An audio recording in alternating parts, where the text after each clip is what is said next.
Yo, what is really good, my dudes? Today is Monday, December 4th, 2017, and we got another RuneScape update for y'all. Today we see a mega patch week, and we got a whole lot of patches to go through, so let's get right into it.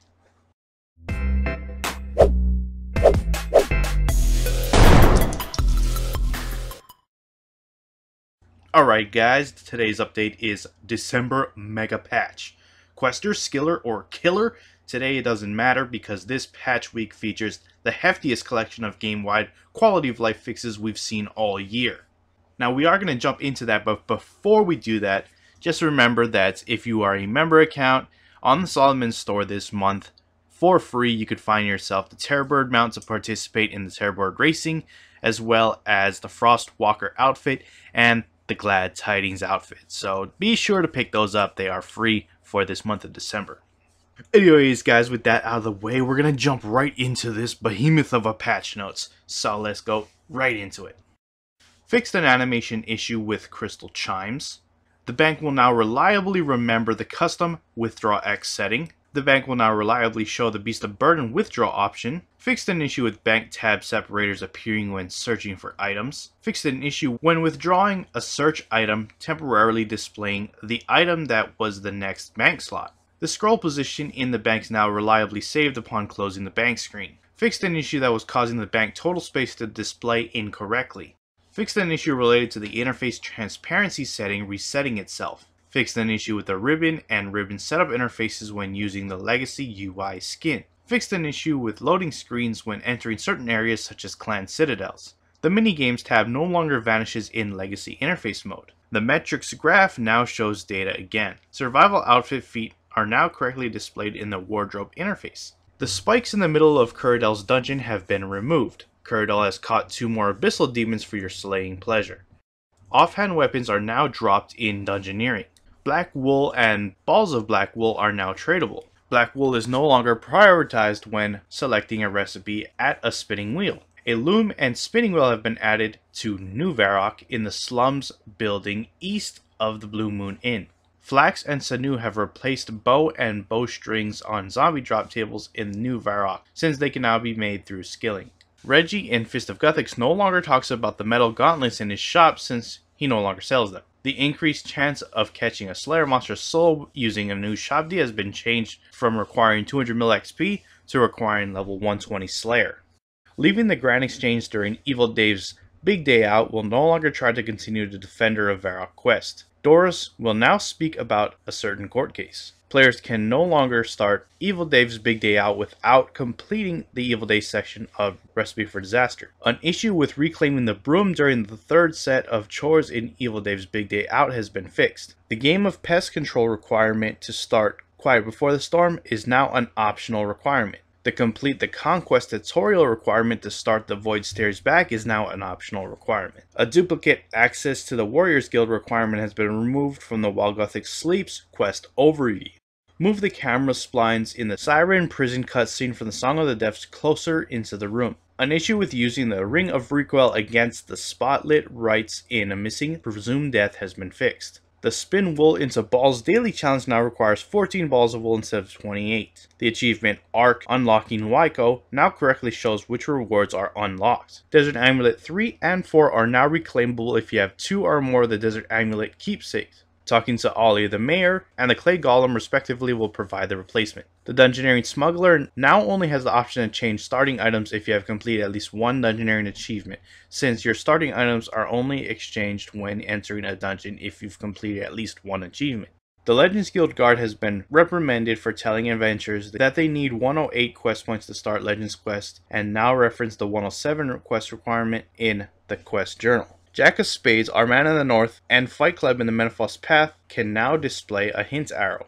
The Achievement Path's progress bar now can fill all the way up. The Divination Tutorial achievements are now in the Skills subcategory. Details for the Desert, Toranwin, and Wilderness Area achievements are now phrased consistently with other area achievements. The Ardorn Hard Set rune score has been reduced from 20 to 15. The Sears Village Medium Set rune score has been reduced from 15 to 10. The Ardoin You're the Dirty Rascal achievement's rune score has been decreased from 20 to 15.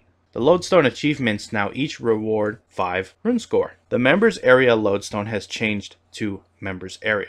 Details for the final boss achievement are now phrased consistently with insane final boss achievement. The what year is it and your it achievements now display a counter for your progress. The Acolyte of Seiryu entry in the 90 Slayer skill guide has been split into multiple entries. The Lil Tuzzy and Krar Jr. boss pits have been added to the raids collection of the achievement interface. The Mask of the Black Demon will now correctly show the amount of Black Demons killed. The Mask of the Automaton now shows the kills gathered with it and the days remaining until you can force a task with. The following items now display informative tooltips. Siphons, normal and crystals stored in the mechanized siphon. Charges remaining on a Spirit Gem. Charges remaining on Most Wanted cards. Stored kills in the God Wars Dungeon Soul Stones. Kills so far the monsters assigned on a Slayer contract. Charge remaining on a Sigil. Charge remaining on the Royal Crossbow. Maximum capacity, degrading capacity, amount and type of essence and runecrafting pouch. The Ancient Repriser's item tooltip is now accurately reflects the remaining charge. The tooltips used for crystal tools are now accurate. When attacking a monster, a reflex/poison immune icon will now appear above them if they have that effect. The buff icon description for the Zaros Godsword special attack Black Hole now correctly mentions melee damage being increased by 25% instead of 10%. A buff icon has been added to track the ammo stored in a cannon. This does not appear if the restock perk from Artisan's Workshop is active. The following buff/debuff icons have been added. Prayer Drain debuff. This will display the amount of prayer points being lost per game cycle. This will also scale when equipped prayer bonus equipment. Note, the number is rounded down, so 1.8 will display as 1 for example. Shooting Star buff now displays the time remaining on the effect. Evil Tree buff now displays the time remaining on the effect. Stone Spirits. A timer will now display when these activate, showing how long they're active until they expire. A buff icon will display when a Vengeance is active, and when it's being used, a debuff icon will display showing the time remaining until it can be used again. The Telebok debuff icon now displays the time remaining until the effect wears off. The Fight Killing Crystals, Invulnerability, Magic, Range, Strength, and Hit Points now display a timer showing how long the effect is active for. A counter has been added for Onslaught which tracks each time it increments. The following achievements are now available to free-to-play. I'm just going to quickly let you guys pause it and check them out because there's a large list of them. And the following daily challenges are now available for free-to-play players. Again, you can quickly just pause it and see all those right then and there. The Fish and Cook Cod and Mackerel and Cook Bacon daily challenges are now members only. Benedict in Cumberyak's World Tour scrapbook page about Silvaria now works on free worlds since Silvaria is now available to free players. The Bounty Teleport spell is now correctly marked as members only. Items in the Bounty Hunter shop are now listed as members only. Uncharted Island maps no longer dropped on Free World. Common Kevet Fur is now a non-member object since it can be obtained from Divine Kevet burrows. Burnt Potato is now a non-member object. Divination boons, including the boon of Elder Energy that require at least 10 divination, are now members only. Marintil, Grimy, Clean, and Unfinished Potion cannot be acquired on Free Worlds, so is now members only. Evil Magic Trees and Evil Elder Trees no longer spawn on Free Worlds. The Sunbeam and Icicle Crown are now non-member objects and can now locate evil trees on free worlds. The number of teleport charges remaining is now shown when attempting to teleport with the Sunbeam Crown and Icicle Crown, and a warning has been added to say that there is currently no way to get more charges. The agility level modifier to run energy recovery/drain is no longer capped to level 1 on free worlds. The Noose Wand is now listed as a non-member tool in the tool belt. The tool totals for the tool belt have been corrected to 30 on free worlds. Dungeoneering resource nodes up to tier 50 that should have been available for free players now actually are, for real this time. Wolves now drop wolf bones and wolf meat instead of bones on free world. Bats and ground bat bones are now available to free players. Bats of usual size, such as those in Silvaria, now spawn on free worlds. Zamorak robes, top and bottom, are now available to free players. Monks of Zamorak have the chance to drop Zamorak robes. Druids are now available to free players. Rabbits, such as in Taverley, now drop raw rabbit on free worlds. The Goblin Book, the Book of the Big High War God, is now available to free players.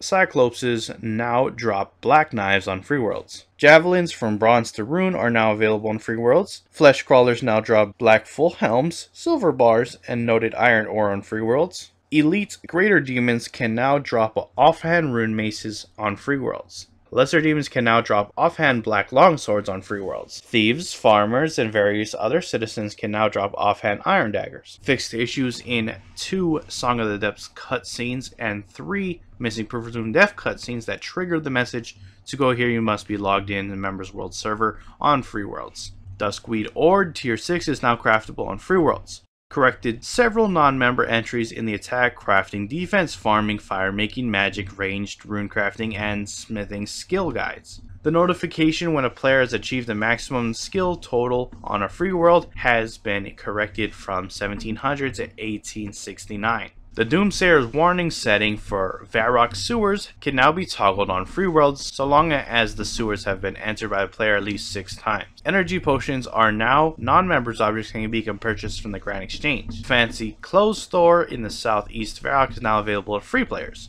Free players can now buy bottles of wine from Fortunato in Draenor Market and sell back empty wine bottles. Olivia the Seed Merchant in Draenor is now visible to free players. Free players can now purchase cups of tea in the Varrock Tea Stall. The Jackanory Varrock achievement is also available to free players. Free players can now access Jadek's Herblore shop in Taverley. Tier 6, Zephyrium, etc. resources can now be purchased from the smuggler in free worlds.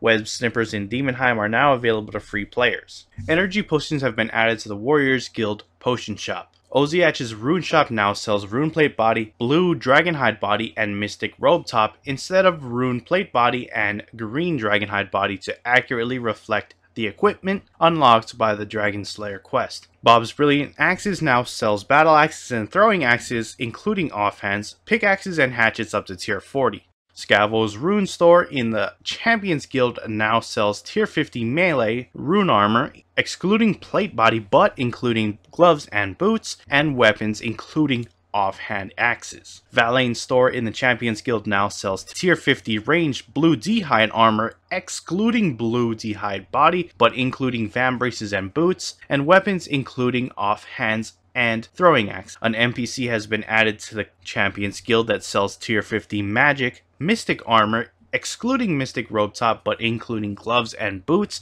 and weapons. Horvik's Armor Shop in Varrock now sells melee armor up to tier 40, including black armor. Lowe's Archery Emporium in Varrock now sells ranged armor and weapons up to tier 40, excluding crossbows and including javelins. Zaf's Superior Spellcasting in Varrock now sells magic armor and weapons up to tier 40, including a limited supply of the ingredients for split bark, hollow bark, and fine cloth, so free players can access them.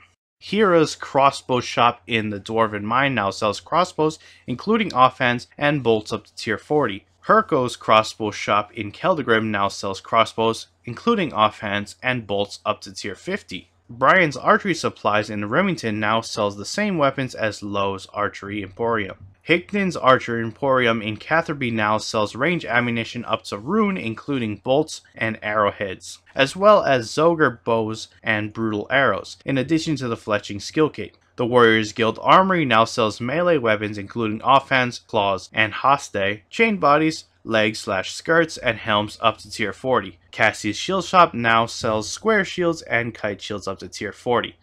Zeke's Scimitar Shop now sells scimitars including offhands up to tier 40. Gnome's Shopkeeper Armory in Berthorpe now sells offhand battle axes and swords. Flynn's Mace Marketplace in Falador now sells maces including offhands up to tier 40. Brian's Battle Axe Bazaar in Port Sarum now sells battle axes including offhands up to tier 40. The Varrock Sword Shop now sells daggers, swords, and longswords including offhands up to tier 40. The Lumbridge General Store now sells offhand bronze dagger. Beefy Bill's Supplies now sell an offhand bronze sword. Mark Twain in the Rogue's Den now sells main hand and offhand knives and claws up to tier 40.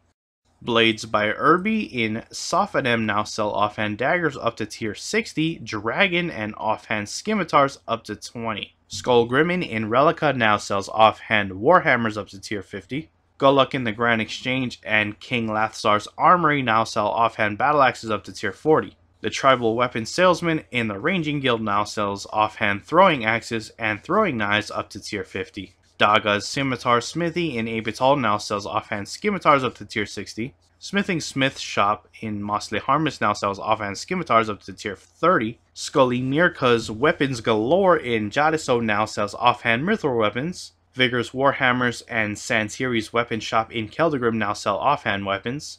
Poltax in Taverley now sells red berries, red, yellow, black, white beads, and bear fur for use in low-level defense, range, and magic potions. Plant pot packs now available to buy from farming shops. Siren Godbow changes. Special attack now only costs 30% adrenaline. A 30-second cooldown has been added to the special attack and the cooldown is displayed on the debuff bar. Special attack will now work on Yakimaru and Telos P5.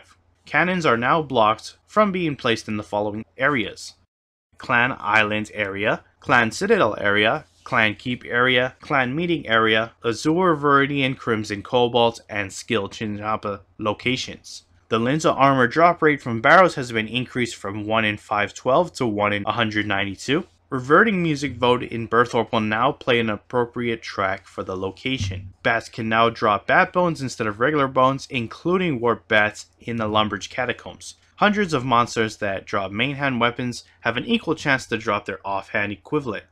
Compacted Dragonstone jewelry will no longer be reset when recharging at the Tears of Seren. There's now a search option in the price checker interface to look up the price of any item available in the Grand Exchange. The Elite Varrock achievement set now provides a reduced chance of being randomly teleported within the Chaos Tunnels. Granite and sandstone can now be cut into smaller blocks in a single step, skipping the intermediary steps. NPCs and runecrafting locations with the low-level rune span will now display the required runecrafting level when examining them. NPCs that require level 1 will not display this.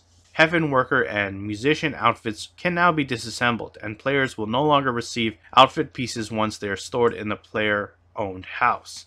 Clicking to withdraw coins from the Queen Black Dragon chest will now move into the money pouch. The Superior Mace is now a keepsakeable item for offhand maces. The Spirit Gem bag will now automatically add a new Spirit Gem when picking up the drop from the floor. This feature will not work with area loot enabled. The equipment part name of each ship will now display within the shipyard's interface inside a player-owned port instead of the section name. For example, the ship will display Tengu Rudder instead of rudders. The port's interface will now automatically highlight the first available empty slot for the crew within the ship edit screen when creating new voyages. This will continue for each empty slot until all slots are filled, in which the default captain slot will be highlighted when entering/leaving the interface. Hovering over the bosses within the Beast tab will now rotate their model. We believe this makes it at least 37% cooler. The Ashdale tutorial now starts the player in Revolution mode instead of full manual. Since Revolution largely automates combat, sections of the Ashdale tutorial that Circle EOC release explained and enforced manual usage of abilities have been simplified or removed. Remove the level 4 summoning requirement for the Rune Guardian pet and Soul Wars Slayer pets, except the Zrek Jad pets, which still requires 99 summoning. The Scroll of Quick Teleportation reward from Dungeoneering has been added to the Scrolling with Power achievement on the Trimmed Completionist Cape. The Mass Cab Teleport spell has been added to the Trimmed Completionist Cape. The Chronicle Absorption Prayer will now automatically siphon Manifested Knowledge, Chronicles, and Divine Carpet Dust. The Ring of Stone can now be purchased from Zar Holdlek within Zar City for 303,000 Sokul. Players can now loop the current playing track via a new loop track button within the music player interface. This will work for tracks within the global book, tracks when entering an area, and tracks within a playlist. Permanent bonfires now have a configure option to swap the fire making and cooking options in a similar manner to the portable forges. Grigories can now be combined by using on one another. The new swap option can then be used to swap a Grigori for any that has been consumed. Some of the 8 Grigories had identical names, which have been renamed to differentiate them. Feedback messages on Grigories have been updated. Removing furniture from a player-owned house will now offer a yes and don't ask me again option. This resets when logging out. The build option on furniture hotspots except doors within the player-owned house have been moved to be available on the left click. Players can now use the teleport option on the Skull Scepter to teleport to a particular floor of the Stronghold of Security. Divination Wisps and Fountains have been updated to match the color of energy they provide. Dimension of Disasters achievements have been moved to a new Varrock subcategory in the miscellaneous category. Tiny Zemo's pocketbook now opens the achievement interface. The Tiny Taskmaster Master Quest Cape achievement has been removed as it's superseded by the new Varrock achievements. An achievement has been added for the Manifest Insects of the Desert collection. It and the other Manifest collections do not count towards the Taskmaster total, so it is not a completionist requirement. An achievement has been added for squishing up to 200 corrupt scarabs. Progress has been tracked since Manifest release. This does not count towards the Taskmaster total, so it's not a completionist requirement. The Slay Ring Bells 2, Fight for Your Right 2, and Game of Tombs 2 achievements have been removed from the Manifest Pyramid Scheme achievement required for the Completionist Cape, since they are not required when Manifest was released. Boys to Manifest is no longer listed separately in the Completionist Cape requirements, as it's part of the Manifest Pyramid Scheme, which is a Completionist Cape requirement. The achievements to complete the Arc Journal are now listed in the Wushanku the Arc subcategory in the Miscellaneous category of the Achievements interface. The achievements to unlock the Salty title are now listed in the Achievements interface in the Miscellaneous category.